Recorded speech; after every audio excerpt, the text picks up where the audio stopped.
That spot in front of your house, legally, it was never yours. I know how it feels. You wake up, you stumble to the window, and there it is, your neighbor's car, parked dead center in front of your home again. It feels like a violation. It feels personal. It feels like they parked in your spot. So you start planning. A handwritten note tucked under the wiper, an orange traffic cone on the curb.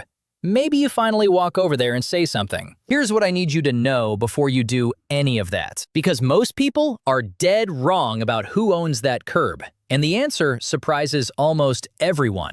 By the end of this, you'll know the single legal principle that decides every one of these fights, and the 4 specific situations where you actually do have the law on your side. Let's start with the thing that hurts. That strip of asphalt running along the front of your house? You don't own it. I know, it's right there. You sign the mortgage check, you mow the grass right to the edge. You shovel that sidewalk in winter while your neighbor watches from a warm, frosted window. But the law doesn't care about any of that. Here's the mechanism. Picture your property like a sandwich. Your house is the meat in the middle. Your yard is the bread around it. And the edge of that sandwich, where the bread ends, that's your property line. In most neighborhoods, that line ends right around the sidewalk, sometimes before it.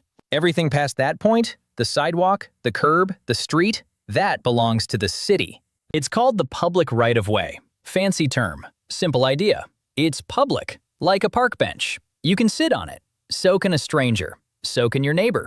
So can the guy 3 streets over you've never met. And here's the part that makes people genuinely angry. There is no such thing as frontage rights. The car parked out there has just as much right to that curb as you do, even though it's your house, even though you've lived there 20 years, even though they have their own driveway and a perfectly good spot of their own.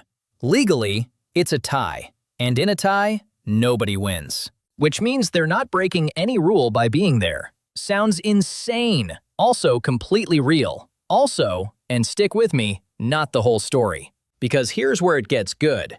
Your neighbor is betting on something. They're betting you believe the myth. The myth that says, in front of my house equals mine. They park there because they assume you'll fume, scribble a passive-aggressive note, and then do nothing. Because what can you do? It's a public street. That's the con. The con is your own assumption. But the law actually hands you 4 very specific weapons. And the second your neighbor crosses any one of these lines, that public street excuse evaporates. Weapon number 1. The driveway rule. This is the big one. Your neighbor can park along the front of your house all day long. But the moment any part of their bumper crosses into your driveway, even an inch, they've broken the law. Think of your driveway like a hospital ambulance bay. Doesn't matter how packed the lot is, you cannot block that entrance. Your driveway is your legal access to your own property. Block it. And they're not just being rude, they're parked illegally. Call it in. In most cities, that's a tow truck hooking up their car. Today, not in 3 weeks. Weapon number 2, time limits and permit zones. Some streets have posted signs bolted to a pole. 2-hour parking, permit holders only, resident zones. If your street is one of these, the rules change completely. Now that anyone can park anywhere idea, gone. If your neighbor parks past the limit or parks without the right permit, the city will happily slap a ticket on them. Repeatedly. You just have to know the sign is there and report it. It's 7 a.m. You walk out in your robe to grab your trash cans, and there's a freshly printed ticket flapping under their wiper. You didn't yell, you didn't fight, you just knew the rule existed. That's the whole point.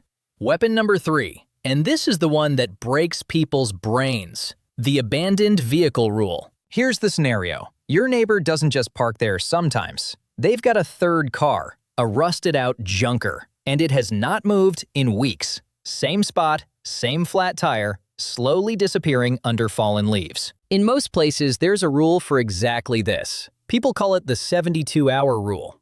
If a car sits in the same public spot without moving for 72 hours, 3 days, it can be flagged as abandoned. And then, the city slaps an orange sticker on its window. And if it still doesn't move, a tow truck hauls it away. Now wait! Here's the twist nobody expects. A car can be perfectly legally parked, registered, insured, totally fine, and still get towed. Not because it's illegal, because it stopped moving.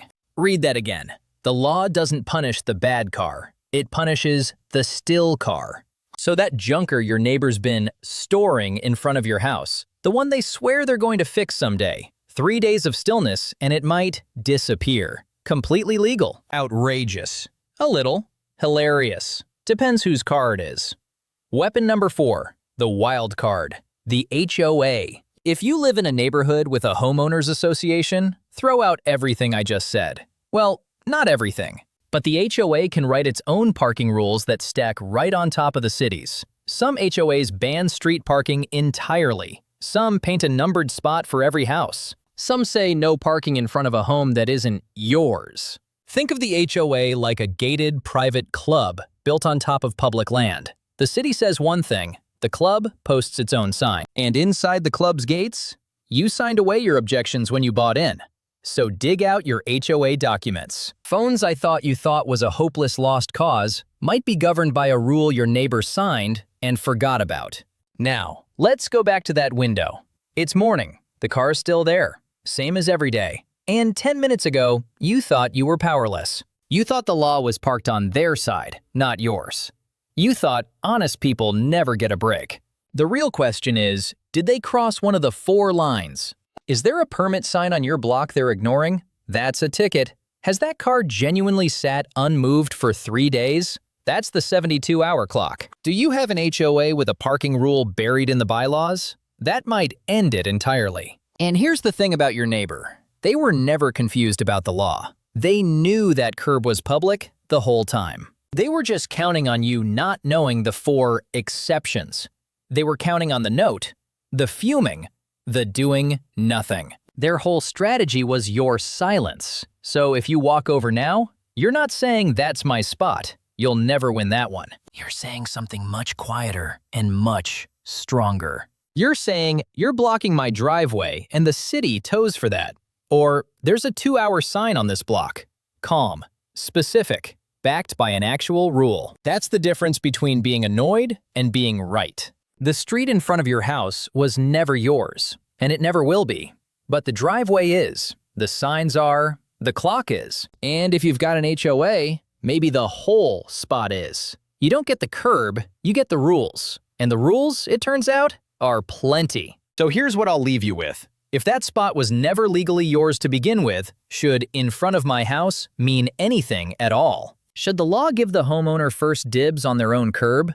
Or would that just start a whole new war between neighbors? Tell me where you land, because I have a feeling some of you are typing your neighbor's license plate into the comments right now. If you enjoyed the video, make sure to like and subscribe, and make sure to leave a comment on what topic you'd like to see next. Thanks for watching. So, what video do you want to see next? Drop it in the comments, and I'll see you in the next one.